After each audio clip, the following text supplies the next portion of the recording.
刘哥，都怨我呀！哎呀，现在说什么都晚了。家驹啊，我让老吴去叫王长庚了，人家不是要个伙计吗？咱给他个好的。我说以后啊，你看着谁好就直接娶回来，别招猫惹狗的，弄不好更贵。来，这就是咱的染布的方子，你送给大洋马吧。你去吧。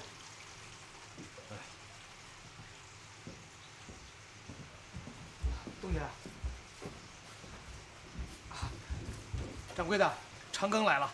掌柜的，长庚啊，明天早上你跟着东家去元亨，办完了事以后你就回周村，我这就给柱子写信，过完了春节以后你再回来。掌柜的，您放心，这事儿我能办好。长庚，这3包东西你拿着，方子我已经交给东家了。元亨染厂我也去过，他有一个样子槽，他在得了咱这新方子之后，肯定不敢大批染，一定是在样子槽里试着染样子。你记着，在水又烫手又不烫手的时候，你下这些东西，下的时候不要让别人看见，你可千万记住，早下晚下都不行。他连试3次之后才敢大批染。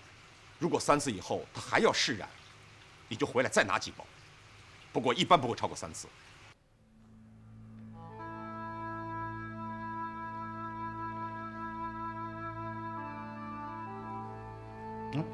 喝茶。谢谢。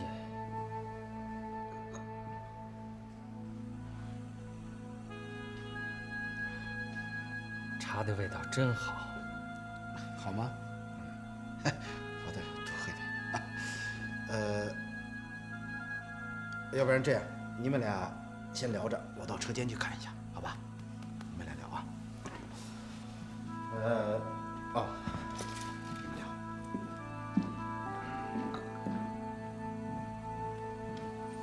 亲爱的，你走进来怎么办呀？管他干嘛？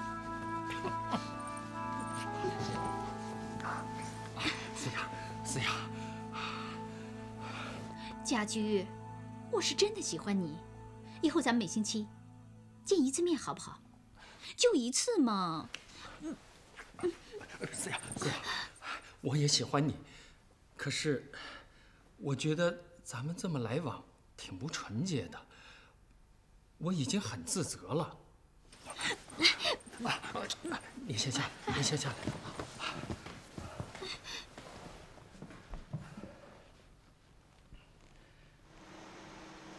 再加一点。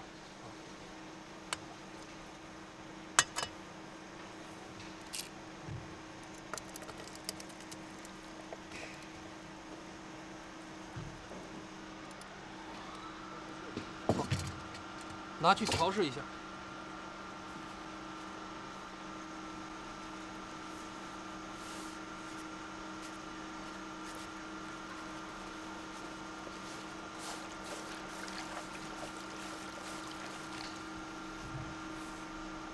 东家好。你看见没有？还是人家卢先生手下的小伙计懂规矩啊！张刚，日后你就是我元亨的第2主经理啊！干，在我这干1年，相当你在大华干3年。等到咱们元亨发了财，你可以成为股东之一嘛。全凭东家养活。东家，啊，这儿硫酸味太重，怕您受不了，赶紧上楼去。好。啊，家驹，待会民主一步跨进来怎么办呢？进了就进了嘛，不怕他的，我又不是他的。好。哎呀，真是春宵一刻值千金呢。思雅，你可不知道，那陈掌柜啊，差点没把我给骂死啊！你还怕他？就那徒孙？我不是怕，这方子本来就是人家的，当时入股算成股本的，我把它拿给你，人家当然不高兴呢。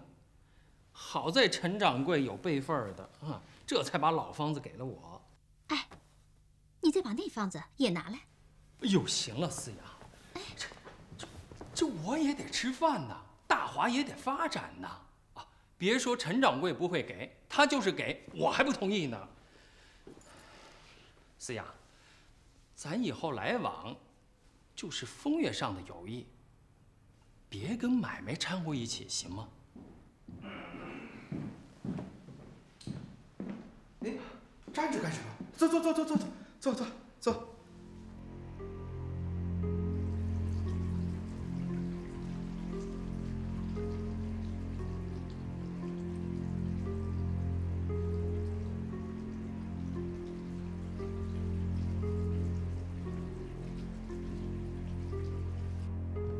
东家，您看看，哟，哎呀，真是不错，跟大华染的一模一样。这是急着看样子，烘干急了点，要是正常烘干，颜色可能还要鲜亮。那就赶快再去染一次啊！快去，陆先生，谢谢你了啊！谢谢寿亭啊！改日我请你们吃鱼翅席啊，一定啊！哎呀，真是不错。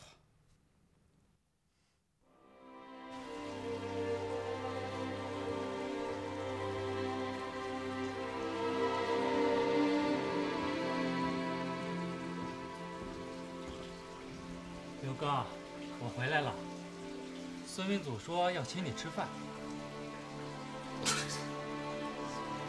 刘哥，你笑什么？我笑什么？我笑有你这样的东家，乘着云驾着雾，你是什么都敢答应。刘哥，以后咱怎么办呢？怎么办？等死呗。年下回张店，我把这事跟你爹一说，兄弟，你就在张店趴着吧。刘哥，你不会的，刘哥，你不会的。哎呀，都怨我，都怨我。那洋酒啊，实在是太厉害，比你喝的那个烧刀子还要凶。哼，这人呐，不能沾酒，一旦喝了酒，什么都忘了。还是古人说得好，英雄难过美人关呐。什么？你是英雄？有你这样的英雄吗？我是说，这英雄都难过美人关，何况我呢？东家，东家，您看啊，这次烘干的稍微慢了一点，颜色确实更加鲜亮。哎，你说他这个方子跟咱们的有什么区别？区别相当大，根本就不是一路的。咱是纯色为主，佳色相辅，而陈六子这个方子全部都是中间色，多色调配，找不出哪一个为主来。我在另外一个小槽里试了一下，稍微有点出入都不行。另外，他还添了一点注色剂。我觉得这是咱和他最不一样的地方。一般染蓝一添注色剂就偏黑，而他这个方子不添注色剂，那颜色就都在上头浮着。哎呀，董事长啊，咱们有了这个方子，可千万不能外传。有了它，咱们全山东谁都不怕，包括济南的那个3元染厂。哼，别看它厂子大。那好，就像你说的，除了你，任何人不准看。啊，好，你去吧。再试一下，如果确实没问题了，就开大机器染。啊，对了，从今天起，你跟那个新来的这个王长庚，到这个小伙房去吃。工钱嘛，你的当然是涨了，他的先放一放再说，看他是不是真有能耐。另外有一点啊，你得记住，一定要把他给我留住。今天我看他喜欢抽烟，我让人给他买了1条子炮台。你说在陈六子那儿有什么出息啊？挣那么点钱，整天吃咸鱼，现在那个咸鱼比咸菜都便宜。对了，我看如果再试一次没事儿的话，那么咱们今天晚上就别停了，连轴转。好，就按你说的，记住，千万不要给任何人看啊，包括你，这个方子也不能带出厂子。您放心，东家。好，你先去吧。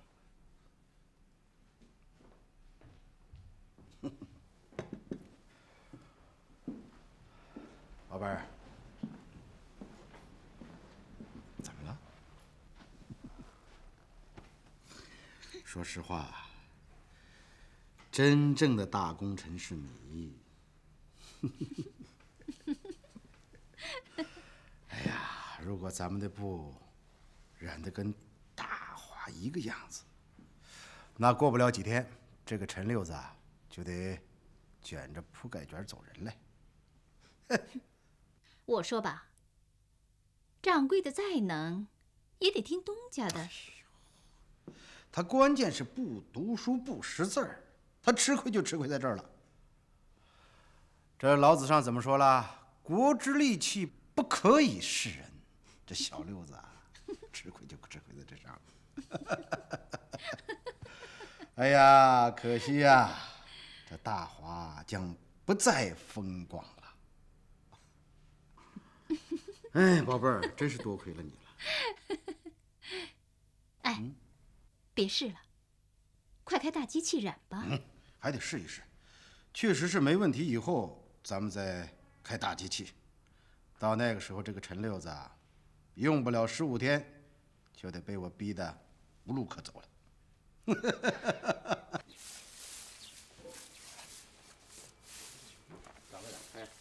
掌柜的，王长庚，掌柜的，你怎么回来了？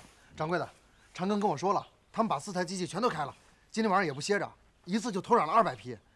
人家那么多机器，咱什么时候能撵上人家？很快，很快就撵上了。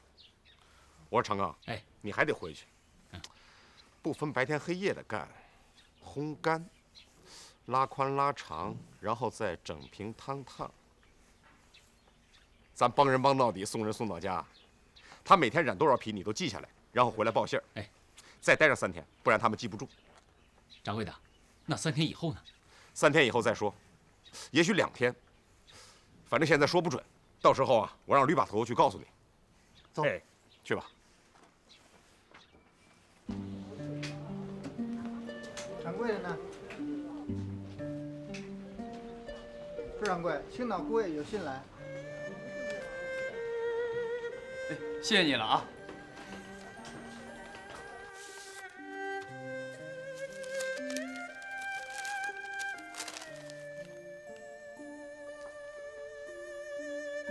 爹，这刘哥信上说啥呢？哦，你呀，快去把你娘跟彩旗叫来啊，让你媳妇也过来啊。你刘哥的飞虎牌啊，在青岛城里头打响了，嘿，还上了报纸呢。报纸啊？啥是报纸啊？这个报纸啊，我跟你说你也不明白，快去吧啊！快去呀！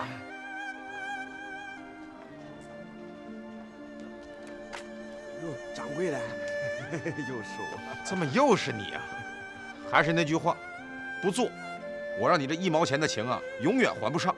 哎呀，不怕你笑话，掌柜，是我娘非逼我来的。她说让我天天在这儿等你，你不做可以，但我不等你就不对。兄弟，好好回家孝顺你娘，有个娘疼着比什么都强。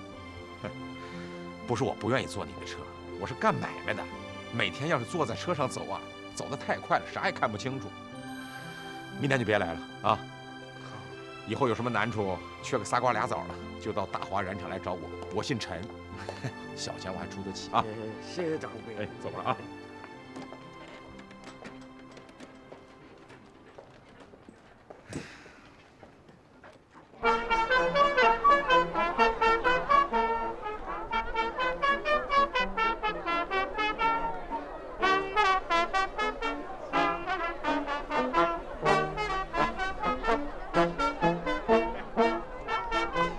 老哥，这是干什么的？这是？是元恒染厂叫的堂会，为什么吹这场啊？我还真不知道。哦。哟，刘掌柜的。哟，陈掌柜的早啊！你这是娶2房，这是？什么呀？哎，陈掌柜的，我正要找你呢。怎么着？让我给你随份子。你什么随份子呀？哎，咱们说正经的啊，我觉得你的那套路数啊过时了。人家元恒染厂的新布啊出来了，那个颜色啊比你飞虎牌还有鲜亮，今天上市，比我的还鲜亮。哎，你看走眼了吧你？我怎么能看走眼呢？啊，只怕你走了眼。哎，咱们说正经的啊，人家也给了伙计钱，每人2块，比你多1块，怎么着？你也得跟着涨哟。啊？是得涨涨了。不过我那1块有准，元亨染厂那2块，你恐怕是拿不到手上。陈掌柜啊，我看着你的这一套就是不顺眼。这钱人家早就发给伙计了，你怎么还说拿不到呢？啊？那我就恭喜发财了。人家元亨染厂就是大厂，这个不好，气魄也大。这个广告啊，昨天就上了，这电台每天播半个钟头啊。昨天呢，我盘了下点啊，你的那个飞虎牌还剩1批多，再卖了这些，你要是还想让小号卖，那咱得改改规矩。怎么个改法？元亨染厂每批布是让4尺，啊，人家牌子老，布和你一样的限量，你怎么着也得让5尺吧？啊？至于这伙计们的钱呢，你也不用等到年底了，这就得先发给我，我得替他们收着，啊。这个前一阵儿就按1块算，这随后你怎么着也得给2块5吧，比元亨多5毛，怎么样？多5毛。多5毛。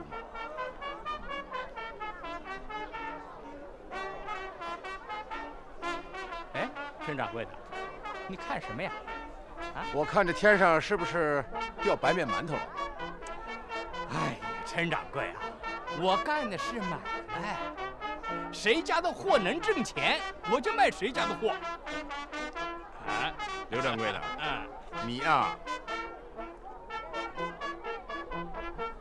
你这是什么意思？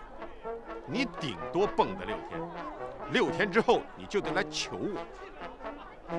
求你？你说梦话了吧你？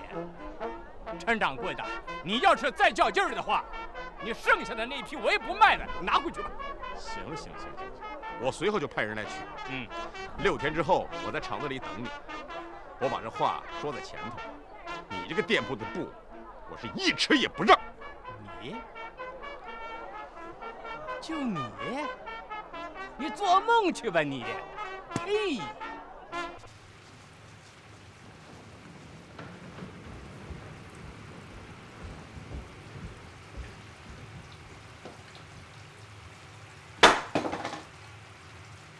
刘哥，谁气着你了？昌邦布铺。今天元亨的新布刚刚上市，他就对我横鼻子竖眼，让我每批布里让给他5尺。你说气人不气人？家驹，你告诉老吴，以后这个店再来进布，1尺不让。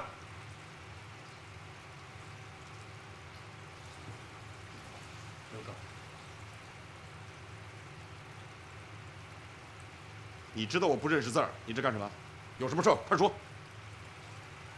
东亚商社的藤姐派人送来，说咱们订的那1000件批布不能履约了。什么？让他赔违约金？他们同意赔违约金。这是为什么？这……哎呀，你说呀！你看你这熊样。布全让孙民族给买走了，咱要是再要的话，只能等日本的下一船了。刘哥，哎呀，这都怨我。孙明祖这是想急死咱呢，一边用咱的方子染布上市，一边又不让咱开工。孙明祖这忒绝了，这也。家驹，你现在就去日本商社，把违约金和定金全部给我取回来。你顺便告诉藤井，让他下午在商社等着我。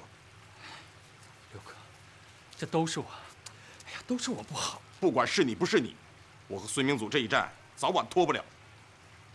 我既然让你和大洋马去吃饭，我就不怕他勾搭你。这干买卖，一山二虎的事儿也是常有。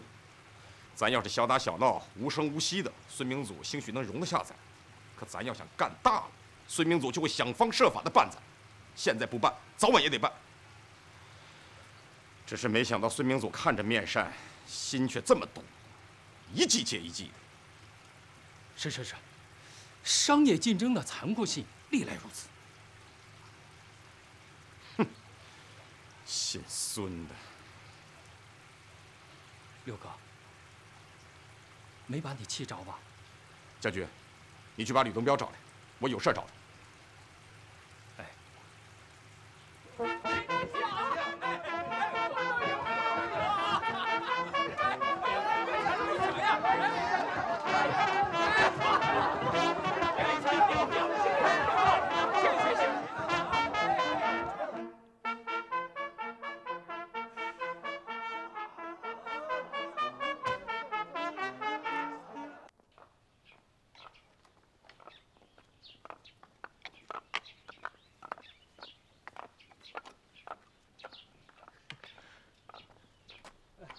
陈先生，下午好，藤井先生正在等您。哈，三木啊，咱们常见面，就别那么客气了啊。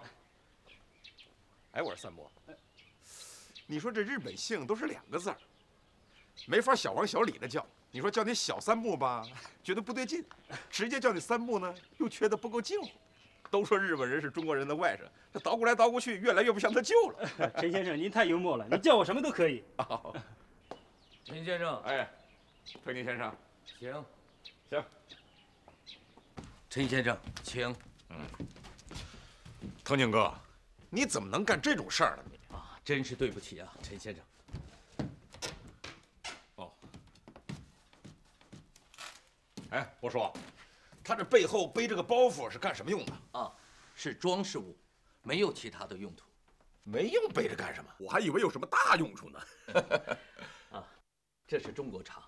只是运回日本加工了一下，哪天陈先生有时间，我让您领略一下真正的日本茶道。你那套日本活路啊，我也知道的差不多了。上回你请我吃饭，除了那个炸，哎，那个什么玩意儿来着？干炸天妇罗。就那玩意儿还凑合，其他的都没什么滋味。你请家驹喝过茶道，家驹回来跟我说，上面飘了一层沫子，跟唾沫差不多，我就免了啊。 不在于茶怎么样，主要是气氛。凝神内敛，物我两忘，相当于中国庄子所说的那种境界。什么庄子柱子的？哎，说说咱那布到底怎么档子事儿？哦，陈先生，我真是没办法呀。什么话？你的布你没办法？这次我们一共运了3000件皮布。 你们厂里订的1000件我就不用说了，另外的2000件是元亨厂的，这不挺好的吗？那你为什么违约呢？元亨厂给的钱高？元亨厂的贾小姐在东北找了关东军的将领，他们来电命令我，让我把布全卖给他们。陈先生，你不了解日本，如果我要违抗，就很难再经营下去。嘿。 这娘们还没完了！我说藤井哥，你说你这么大岁数，有里没你，眼里没你，你说你跟那娘们起哄架秧子干什么？还每件布里让我5块大洋，你倒挺大方，你倒。这钱是元亨厂拿的，我倒没有损失什么，我只是损失了本社的信誉啊。你是没损失什么，可我怎么开工啊？我影响了陈先生的经营。 我们下一船货在20天之内就到港。我想每件布给陈先生让利2块钱，还按1000件计算，你看这样可以吗？不可以又能怎么样？就这么着吧。我也知道你有难处，明天我就让家驹来给你送定金。哎，藤井哥，你说你那国家挺有意思的，这当兵的还能管着做买卖的。 现在军队什么都管，不光是做生意的，连学校都要管。派人去教书啊？他们懂个屁呀！要是捣鼓个硫磺木炭造炸药，这个他们在行。他们不是教书，是教学生们军训。在日本，连女学生也要学会用枪的。女学生用枪，将来他们也要打仗。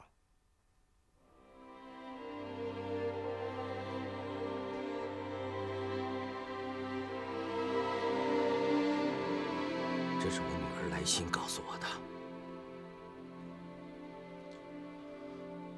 你女儿今年多大了？今年17了。我已经很久没有见到他们了。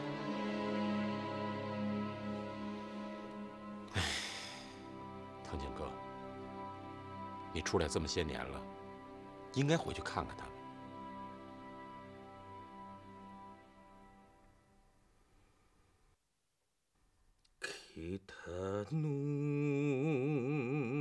Kita nung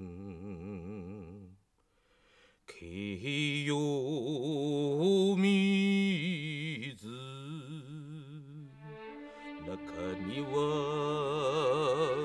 nakani wa koko no yuzushi。 藤井哥，我知道你想他们，你想家了。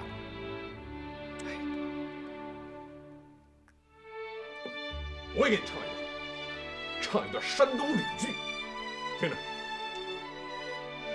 小毛驴好撒欢儿，这白木头儿，两个耳朵吵吵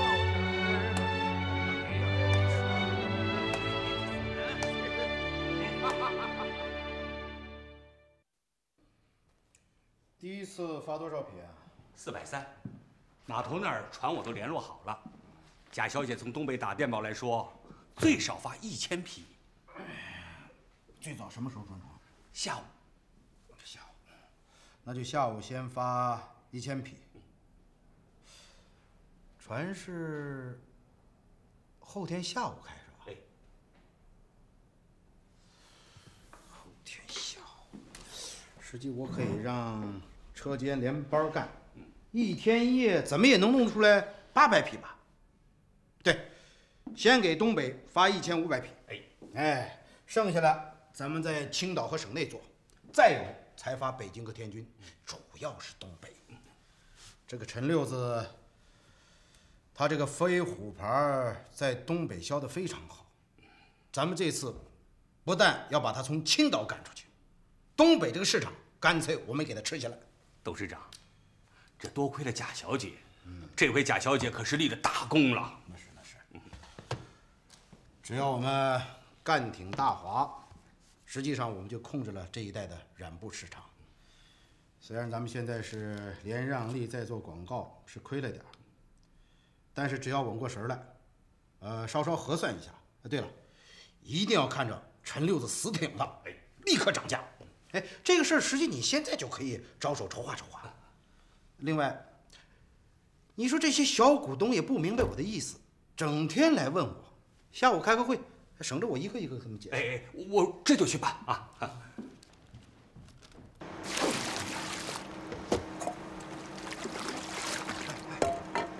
于把头，掌柜的找我有事。掌柜的说了，让你先别走，多留2天，啊。长哥。 成了2主机了，没给点喜面啊？给了一条纸烟，我没舍得抽，这不给您留着呢吗？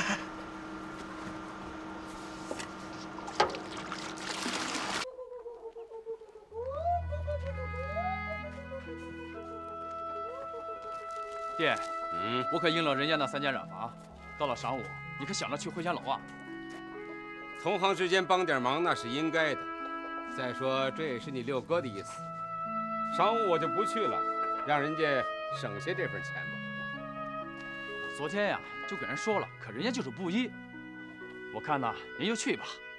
再说了，我和那些掌柜的还差着一辈呢。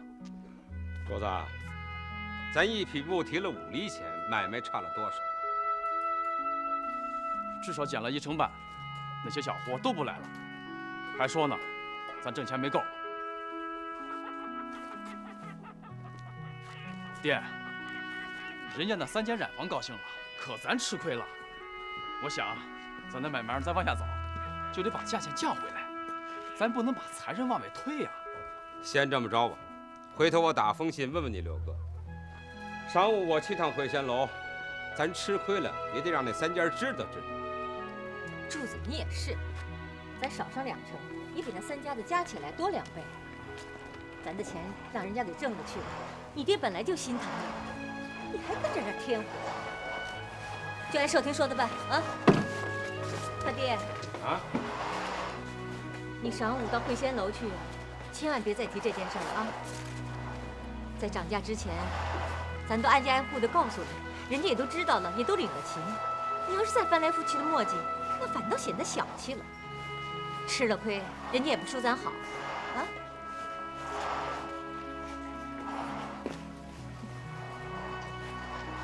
你看着我干什么？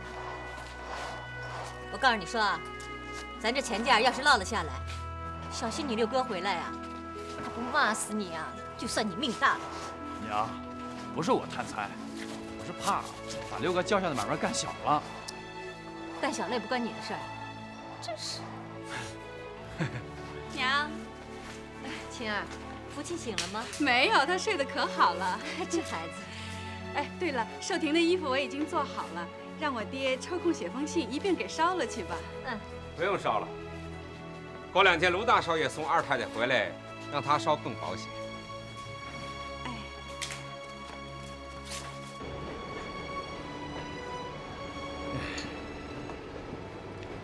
哎，叹什么气呀？怕咱爸回去骂你啊？哎，我跟爸回去说不就得了吗？他老人家怎么会骂我吧？前人说近乡心切，我是近乡心虚啊。哎，不管遇到什么样的情况，你都得忍着，不能大哭大闹啊，要慢慢来，慢慢的让他们接受你。翡翠不会说什么，咱娘可能会说几句，没大事，没大事。也不知道家俊收到信没有？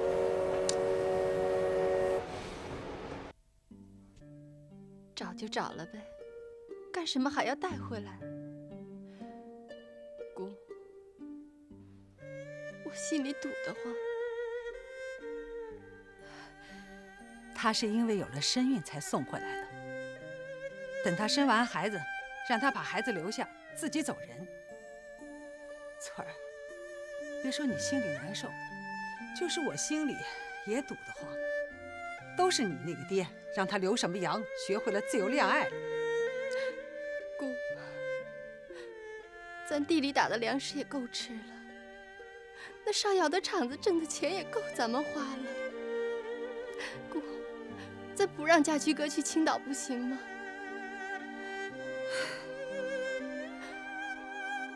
现在倒是好，这钱倒是挣来了，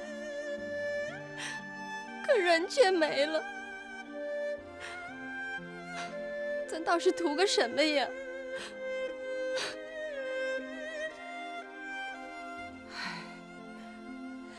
咱把大钱都给扔上了，想收啊是收不回来了。翠儿啊，姑知道我对不住你。等那小婆子来了，看我怎么收拾她。姑，这怪不得人家，是家驹哥他忘了我。翠儿，翠儿，都是你，留洋留洋，好好的儿子都变成了这样。你怨我，怨我，你什么都怨我。外国人兴的是一夫一妻，娶二房那不是从外国学的。这做的什么孽，生养出这么个东西？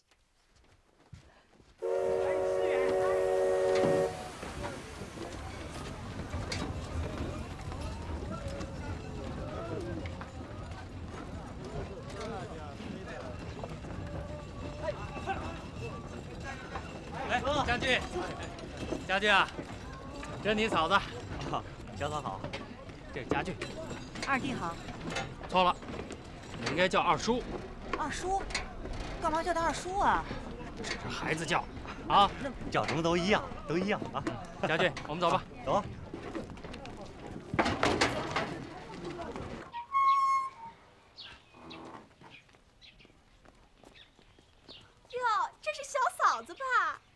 这是你弟妹。长得真寸啊！我去帮你收拾房间。哎，家俊啊，怎么回事？怎么还没在这个庄户院了？这少爷啊，老太太说让大少爷自己先过去。啊，不是。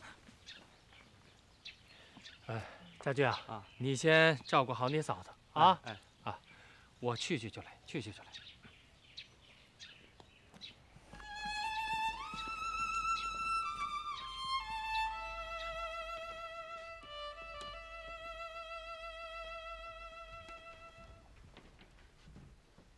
翠儿，姑，你不用过来，我没事儿。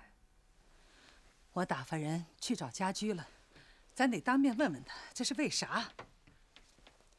姑，人家已经都来了，就这样吧，别再弄出什么动静来，让四邻们笑话。你稳住啊！等那小婆子进来跟你磕头的时候，你别正眼瞧她，先杀杀她的威风。姑，这些礼数就免了吧。她也怀着孩子，身子不灵便。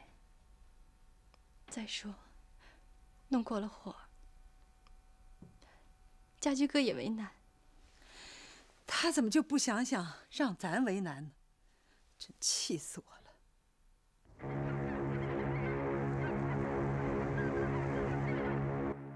东家，这连让利带减价，陈六子怕是撑不了几天了。今天我叫人出去问了问，他那飞虎牌基本上是一直没卖。恐怕他想卖也无不可染了。这个臭小子！哎呦，自打他来到青岛以后，我这心里就没踏实过，我就一直没找出办法来对付他。哎，对了，咱们一共向外部发了多少？细账在这儿呢。